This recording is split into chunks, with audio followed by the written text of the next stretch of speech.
நம்முடைய கிளாஸ்ல வந்து பாத்தீங்கன்னா BEd second year 4th semester அதுல வந்து பாத்தீங்கன்னா அனைவரையும் உள்ளடக்கிய பள்ளியை உருவாக்கிடல் இந்த சப்ஜெக்ட் நம்ம பார்த்துட்டு இருக்கோம். இந்த சப்ஜெக்ட்ல யூனிட் 2 வந்து பார்த்துட்டு இருக்கோம். சரிங்களா? அந்த யூனிட் 2ல இன்னைக்கு நம்ம பார்க்க போற கொஸ்டின் வந்து பாத்தீங்கன்னா ரொம்ப ரொம்ப முக்கியமான கொஸ்டின். நான் லாஸ்ட் கிளாஸ்ல உங்களுக்கு நான் சொல்லியிருந்தேன். இன்னைக்கு நடத்த போற கொஸ்டின் வந்து பாத்தீங்கன்னா கண்டிப்பா உங்களுக்கு ஒரு 5 மார்க்ல கொஸ்டின்லையோ இல்ல 10 மார்க்லயோ இந்த கொஸ்டின் ரெண்டுலயுமே கேட்க வாய்ப்பு இருக்கு. சரிங்களா?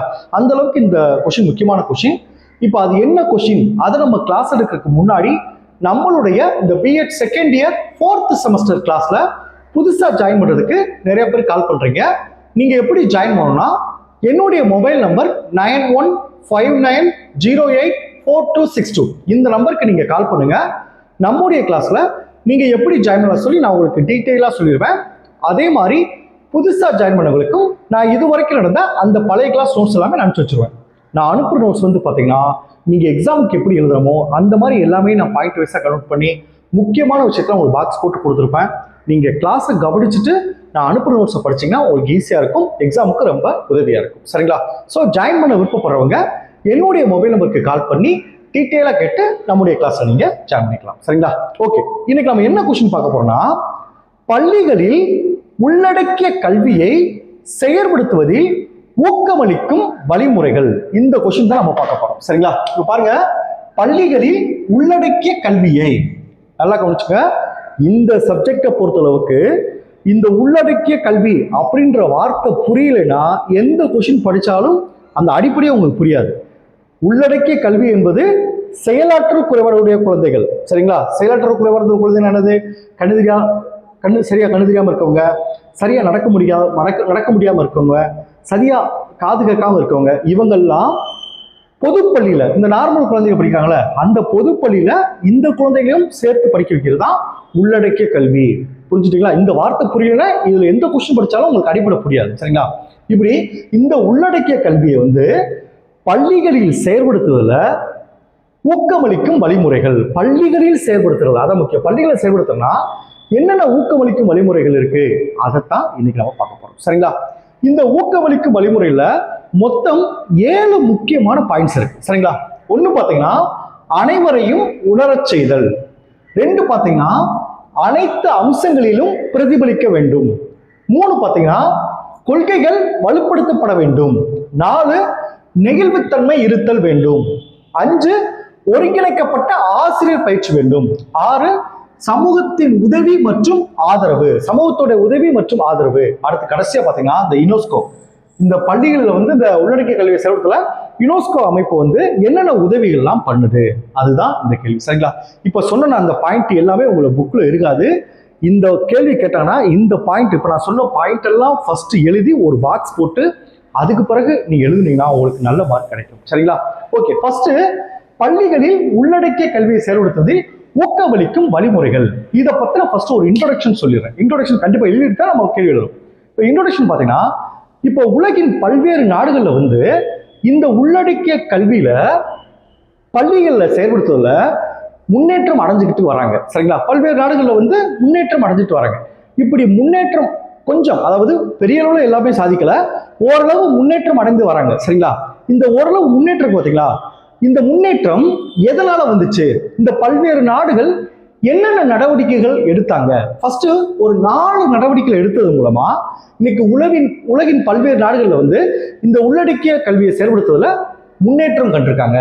அந்த 4 நடவடிக்கைகளை சொல்றது தான் இந்த இன்ட்ரோடக்ஷன். சரிங்களா? இப்போ அந்த 4 நடவடிக்கைகளை சொல்றேன்.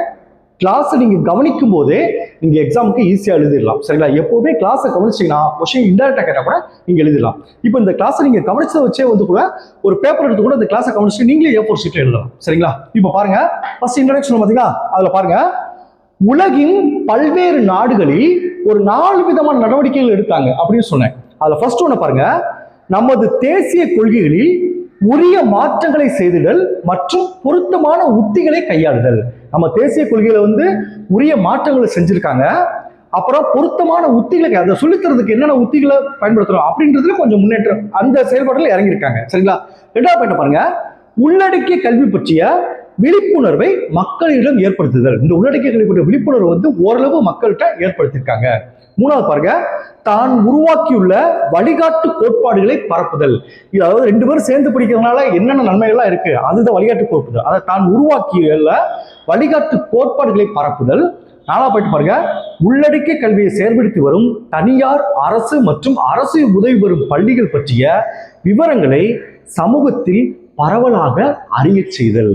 பாருங்க, போன்ற நடவடிக்கைகள் மூலம், இந்த 4 நடவடிக்கைகள் மூலமா உள்ளடக்கிய கல்வியை செயல்படுத்துவதில் கணிசமான முன்னேற்றம் கண்டு வருகிறது. இந்த 4 நடவடிக்கைகள் எடுத்த மூலமா இந்த உலக நாடுகள் வந்து கொஞ்சம் முன்னேற்றம் அடைஞ்சிட்டு வராங்க. இப்போ உங்களுக்கு புரிஞ்சுச்சா? ஓகே, அடுத்து ஒவ்வொரு பாயிண்டா பார்ப்போம். ஃபர்ஸ்ட் பாருங்க, அனைவரையும் உணரச் செய்தல். இதுதான் ஹெட்டிங், சரிங்களா? அனைவரையும் உணரச் செய்தல் அப்படின்னா என்ன சார் அப்படி பார்த்தீங்கன்னா, ஃபர்ஸ்ட் பாயிண்ட் பாருங்க, உள்ளடக்கிய கல்வி சமூகத்தின் அனைத்து தரப்பு மாணவர்களுக்கும் பயன் தர வல்லது என்பதை அனைவரையும் உணரச் செய்தல். பார்த்தீங்களா? உள்ளடக்கிய கல்வி வந்து சமூகத்துல அனைத்து தரப்பு மாணவர்களுக்கும் பயன் தர வல்லதுதான் என்பதை அனைவரையும் உணரச் செய்தல். அதுதான் இந்த பாயிண்ட், சரிங்களா? 2வது பாருங்க, அனைத்து அம்சங்களிலும் பிரதிபலிக்க வேண்டும்.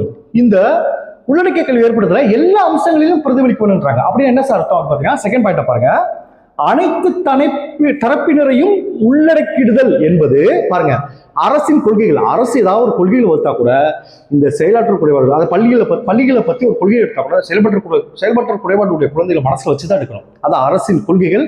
பள்ளி கலைத்திட்டமும் ரொம்ப கடினமா இருந்துடக்கூடாது.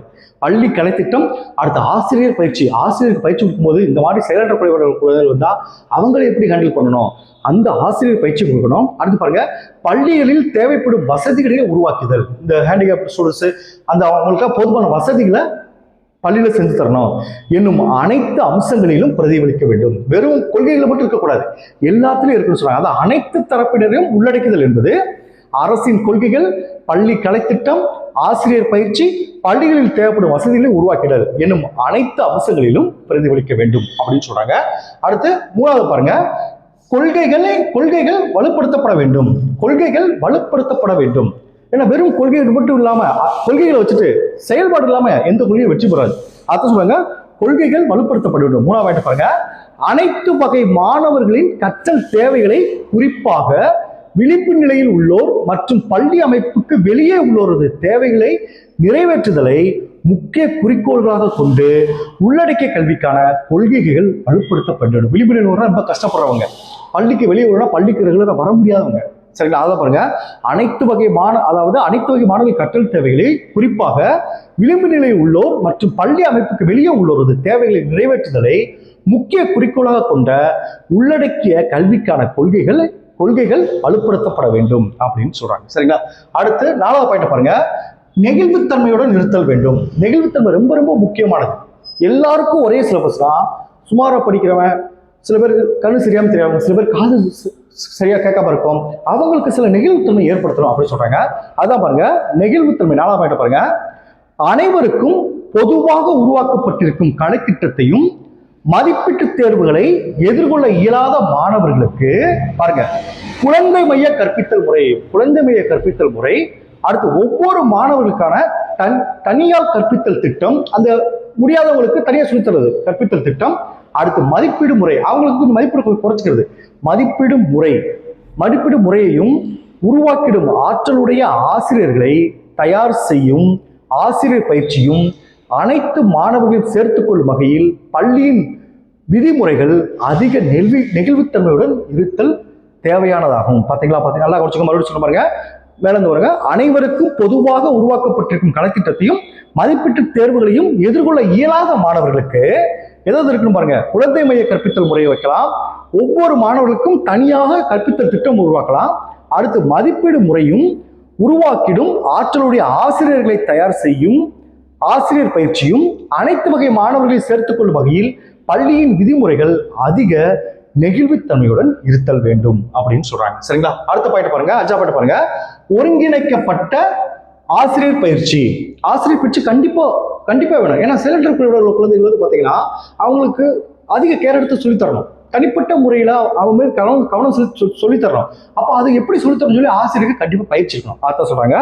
அடுத்த பாயிண்ட் பாருங்க, 5வது பாருங்க, தன் வகுப்பில் உள்ள அனைத்து மாணவர்களுக்கும் திருப்திகரமான கல்வி அளிக்க, அதாவது குழந்தைகளோடு நட்பு பாராட்டும் வகையிலும் நெகிழ்வு தன்மையுடனும் எந்த நபரிடமும் எந்த பாகுபாடும் காட்டாமலும் அமைந்திடும் வகுப்பறை நடைமுறைகளை மேற்கொள்ள ஆசிரியர்களுக்கு போதுமான மற்றும் நன்கு ஒருங்கிணைக்கப்பட்ட ஆசிரியர் பயிற்சி அளித்திடல் அவசியமாகும். சரிங்களா?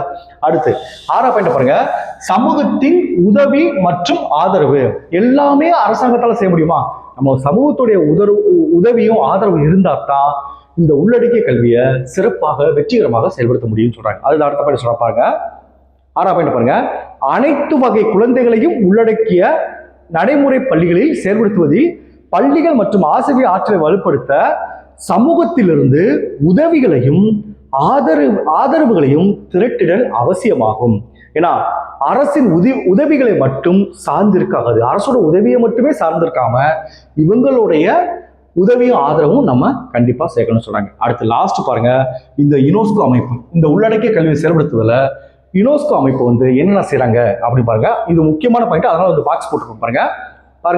யுனெஸ்கோ தன் பங்கிற்கு ஒவ்வொரு நாட்டிலும் உள்ள தேசிய மற்றும் வட்டார பள்ளிகள் உள்ளடக்கிய கல்வி என்பதை நன்கு புரிந்து கொள்ளவும் நடைமுறைப்படுத்திடவும் அதனால் விளையும் நன்மைகளை உணர்த்திடவும் தேவையான உதவிகள் அனைத்தையும் அளித்திட தயாராக உள்ளது. அது 7ஆம் பாயிண்ட் பாருங்க.